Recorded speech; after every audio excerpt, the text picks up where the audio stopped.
This is my student support system. Keep watching, keep learning. सबसे पहले आज study कर रहे हैं स्मॉल इंटेस्टाइन या छोटी आंत। स्टमक के ठीक बाद पाइलोरिक स्फिंक्टर से छोटी आंत की शुरुआत होती है और ये लगभग 5 मीटर लंबी होती है। बड़ी आंत के इलियोसिकल वालों तक जाती है और यह बड़ी आंत से घिरी हुई उदर गुहा में स्थित होती है। तो ये हमारा पेट है, एब्डोमिनल कैविटी या उदर गुहा, और ये कवर्ड होती है लार्ज इंटेस्टाइन से। तो ये लार्ज इंटेस्टाइन है और इसके बीच में ये स्मॉल इंटेस्टाइन। छोटी आंत के 3 भाग होते हैं, डुोडेनम या ग्रहणी, जेजुनम और इलियम। डुोडेनम लगभग सबसे छोटा पार्ट है ये और 25 सेंटीमीटर लंबा होता है, और ये जो अग्नाशय या पेंक्रियाज है उसके हेड के चारों तरफ सी शेप ये बनाती है। जो गाल ब्लैडर और पेंक्रियाज है उन दोनों का सीक्रेशन एक कॉमन नलिका के माध्यम से इसमें प्रवेश करता है ग्रहणी में, और उसे कहते हैं डुोडेनल पेपिला। वहां से जब वो एंटर करते हैं तो एक गार्ड वहां पे स्फिंक्टर होता है, उस स्फिंक्टर को कहते हैं स्फिंक्टर ऑफ ओडाई और हिपेटोपेंक्रिएटिक स्फिंक्टर। यहाँ आप देख सकते हैं ये पेंक्रियाज है और ये जो हिस्सा है ये स्टमक का हिस्सा है, और यहाँ पर पाइलोरिक स्फिंक्टर है। इसके जस्ट बाद ये डुोडेनम शुरू हो जाती है सी शेप की, और ये खत्म होती है जब वो जेजुनम से जॉइंट जॉइंट बनाती है, जोड़ बनाती है। यहाँ पर ये जो गाल ब्लैडर से ट्यूब आ रही है और ये पेंक्रियाज से ट्यूब आ रही है, ये दोनों ओपन होती हैं यहाँ पर स्फिंक्टर ऑफ ओडाई से उसको प्रवेश मिलता है। जेजुनम छोटी आंत का बीच का भाग है और लगभग 2 मीटर लंबा है। इलियम इसका टर्मिनल सेक्शन है जो 3 मीटर लंबा है और इलियोसिकल वालों पर समाप्त होता है। जो इलियम से काइम जो है उसको एंटर देता है कहाँ पर, सीकम के अंदर, और यहाँ से बैक फ्लो नहीं होने देता। ये वन वे वाल्व है। एक बार जो सामग्री जो मटेरियल सीकम में चला गया वो वापस छोटी आंत में नहीं आता है। ये आप देख सकते हैं यहाँ पर जैसे ही स्टमक समाप्त हुआ स्मॉल इंटेस्टाइन शुरू हो जाती है जिसके 3 पार्ट हैं, डुोडेनम, जेजुनम और इलियम, और लास्ट में ये इलियम यहाँ पर सीकम में समाप्त हो जाती है जो लार्ज इंटेस्टाइन का एक पार्ट है। अब हम देखेंगे कि जो स्मॉल इंटेस्टाइन है उसकी संरचना कैसी है। स्मॉल इंटेस्टाइन की जो दीवार है वो 4 परतों से बनी हुई है जो अधिकांश जीआई पथ को बना रही है, जीआईटी को बना रही है। म्यूकोसा, सब म्यूकोसा, मस्कुलरिस एंड सीरोसा, ये 4 लेयर्स होती हैं।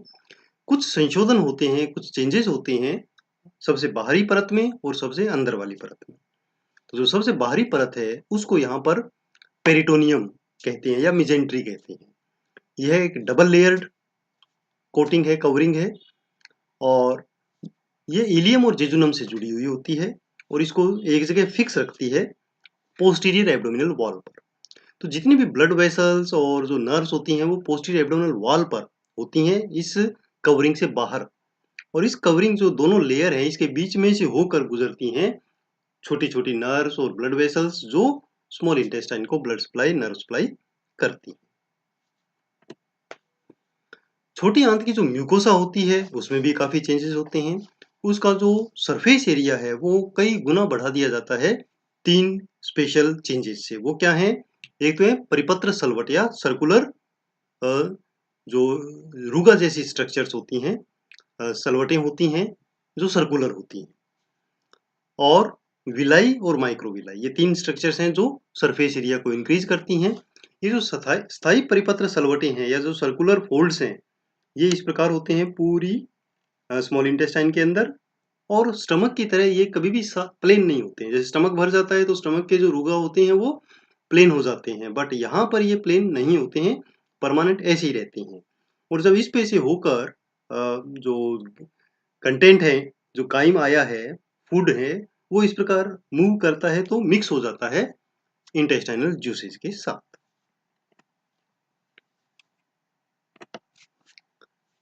अब हम देखेंगे कि जो विलाई है वो क्या है।